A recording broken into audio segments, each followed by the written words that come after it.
Hello friends, चलिए start करते हैं history of medieval India important MCQs. ये इसका 18वां पार्ट है।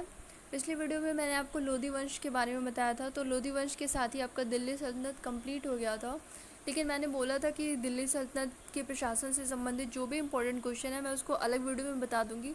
हालांकि जो जब मैं पढ़ा रही थी वहाँ पे दिल्ली सल्तनत के जो शासक हैं तो उनके बारे में जो भी इंपॉर्टेंट क्वेश्चन है मैंने सारा वहाँ पे कंप्लीट किया है। लेकिन यहाँ पे अलग से बनाने का उद्देश्य यही है कि चीज़ें आपकी एक तरह से फिर से रिवाइज़ हो जाएं और भूलें ना, और आपको याद करने में सुविधा हो। तो चलिए स्टार्ट करते हैं। तो वीडियो स्टार्ट करने से पहले चैनल को सब्सक्राइब कर लीजिएगा, और अगर आपको अच्छा लगे तो लाइक और शेयर करिएगा। तो चलिए देखते हैं पहला क्वेश्चन है। पहले दिल्ली सल्तनत का जो टाइमिंग वो फिर से देख लेते हैं। तो इनकी जो टाइमिंग है वो 1206 से 1526 ईस्वी तक है। ओके, तो पहला क्वेश्चन देख लेते हैं। पहला क्वेश्चन है कि हिंदुस्तान दारुल हर्ब है और इसे दारुल हर्ब इस्लाम राज्य में परिवर्तित करना संभव नहीं है, ये किसका कथन है? तो ये जो कथन है ये इल्तुतमिश का है। वो कहता है कि हिंदुस्तान दारुल हर्ब है और इसे दारुल इस्लाम यानी कि मुस्लिम राज्य में परिवर्तित करना संभव नहीं है, ये किसका कथन है? इल्तुतमिश का है। नेक्स्ट क्वेश्चन है कि मिल्लत किसे कहते हैं? मिल्लत मिल्लत तो जो मुस्लिम प्रजा होती थी उसको मिल्लत कहते थे। ठीक है। नेक्स्ट क्वेश्चन है कि दिल्ली सल्तनत के जो शासक थे वो कौन सी उपाधि धारण करते थे? यहाँ पे शासक होगा, दिल्ली सल्तनत के जो शासक थे वो कौन सी उपाधि धारण करते थे?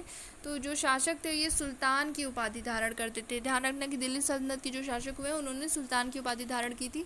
और ये सुल्तान की उपाधि धारण करने वाला पहला शासक कौन था? तो ये महमूद गजनवी था जिसने सुल्तान की सर्वप्रथम उपाधि धारण किया था।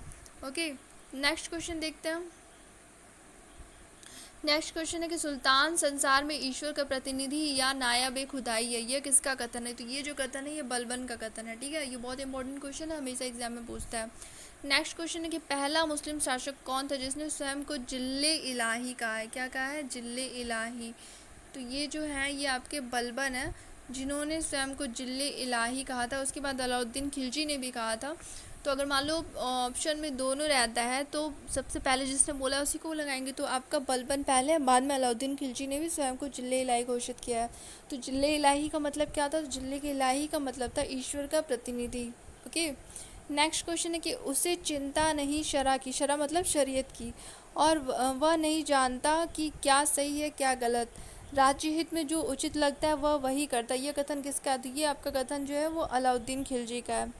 नेक्स्ट क्वेश्चन है कि दिल्ली सल्तनत की प्रशासनिक व्यवस्था कौन सी पद्धति पर आधारित थी?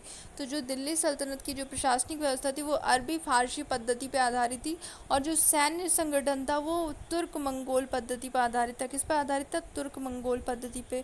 तो ध्यान रखना, प्रशासन अरबी फारसी पद्धति पे और जो सैन्य संगठन था वो तुर्क मंगोल पद्धति पे आधारित था। नेक्स्ट क्वेश्चन है मजलिस ए खलवत क्या था? तो मजलिस ए खलवत जो था ये मंत्री परिषद जो होता था इसको मजलिस ए खलवत कहते थे। तो सुल्तान जो महत्वपूर्ण मामलों पे विचार विमर्श करने के लिए इन्हीं के पास जाता था, यानी कि मजलिस ए खलवत से वो विचार विमर्श करता था, यानी कि मंत्री परिषद से। ठीक है। नेक्स्ट क्वेश्चन है कि अहल ए शमशीर किसे कहा जाता था? अहल ए शमशीर तो जो उमरा वर्ग होते थे उनको अहल ए शमशीर कहा जाता था। नेक्स्ट क्वेश्चन है उलेमा किसे कहते थे? तो जो शरीयत के मान्यता प्राप्त व्याख्याकार होते थे उनको उलेमा कहते थे। ठीक है। नेक्स्ट क्वेश्चन है नेक्स्ट क्वेश्चन है कि आदर्श मुस्लिम शासकों के गुणों का उल्लेख कहाँ किया गया? तो जो आदर्श मुस्लिम शासक है उनके गुणों का जो उल्लेख किया गया है वो फतवा ए जहांदारी में किया गया है।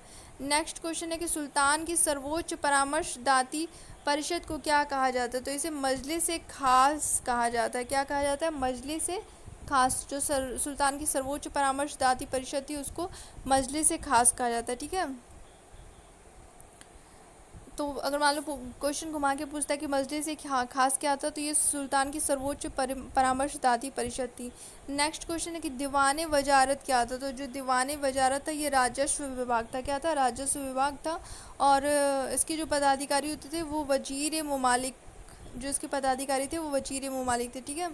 नेक्स्ट क्वेश्चन है कि दीवान अर्श क्या था? तो जो दीवान अर्श था ये सैन्य विभाग था। इसकी स्थापना किसने किया था? बलबन ने किया था, और इसका जो प्रमुख अधिकारी था वो आर्य ममालिक था। नेक्स्ट क्वेश्चन है कि दीवान इंशा क्या था? तो जो दीवान इंशा था ये शाही पत्राचार विभाग था, और इसका प्रमुख अधिकारी जो होता था वो दवीर ए ममालिक यानी या दबी इंशा ए ममालिक था।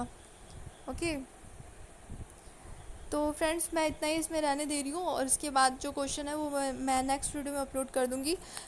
तो अगर आपको कोई भी क्वेश्चन होगा तो आप कमेंट सेक्शन में पूछ लीजिएगा। Okay friends, thank you.